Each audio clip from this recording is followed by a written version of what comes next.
नमस्कार, स्वागत करते आपल्या हरिप्रिया यूट्यूब चॅनलवर। आपल्या सर्व शिवभक्तांना महाशिवरात्रीची फारच ओढ लागलेली आहे। तर ही महाशिवरात्री 2025 मध्ये 20 फेब्रुवारीला येत आहे।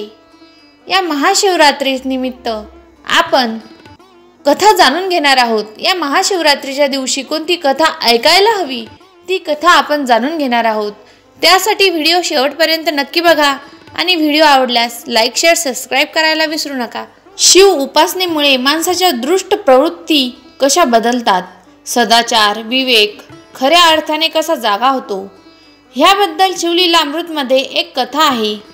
ती अशी आहे की असाच एक महाशिवरात्रीचा दिवस एक पारधी शिकार करायची म्हणून जंगलात गेला।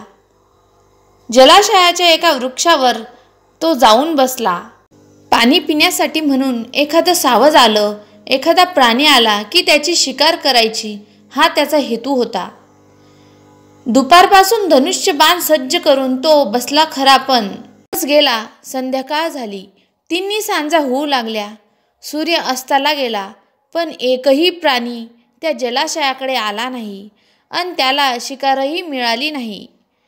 तेवढ्यात काही हरणं पाणी पिण्यासाठी म्हणून तिथं आली। पारध्याने धनुष्याची दोरी मागे खेचली। तो आता बाण सोडणार, तोच त्या हरणाचा प्रमुख पुढे आणि पारध्याला म्हणाला, हे पारध्या, तू तर शिकारी आहेस, शिकार करणे हा तुझा धर्म आहे, तू आम्हाला मारणार ही खरं आहे, पण त्याआधी आमची एक विनंती ऐक।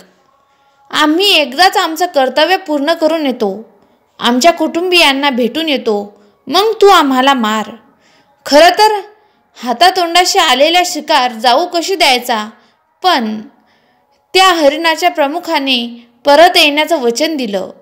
तेव्हा पारधी म्हणाला, ठीक आहे, उद्या सकाळच्या सूर्योदयापूर्वी मात्र तुम्ही आले पाहिजे। हरिणाच्या कळपांनी ते मान्य केले आणि ती निघून गेली। आता रात्र कशी काढायची? तोच दूरवरच्या मंदिरातून घंटानाद ऐकू आला। पाठोपाठ ओम नमः शिवाय असे म्हटले गेले। नकळत नाममंत्राची पारध्याला गोडी लागली। सहज चाळा म्हणून तो ज्या वृक्षावर बसला होता त्याची पानं तोडून तो खाली टाकू लागला। नेमका तो बेलाचा वृक्ष होता। ती बेलाची पाने पारध्याच्या हातून खाली आलेल्या शिवपिंडीवर पडत होती। नकळत त्याच्या हातून ती शिवपूजा घडत होती। तोच ते हरिण आले आणि म्हणाले, पारध्या, सोड बाण, मी माझ्या कुटुंब प्रमुखाचं कर्तव्य पूर्ण करून आलोय, मला आता मार। इतक्यात एक हरिणी पुढे येऊन म्हणाली, त्याला नको, मला मार, तो माझा पती आहे, त्याच्या आधी मला मार, मला माझा पत्नी धर्म पाळू दे। तेवढ्यात ती पाडसं पुढे आली आणि म्हणाली, त्या दोघांआधी आम्हाला मारा, ते आमच्या आई वडील आहेत, आम्हाला आमचा पुत्र धर्म पाळू दे, त्यांचं रक्षण करू दे।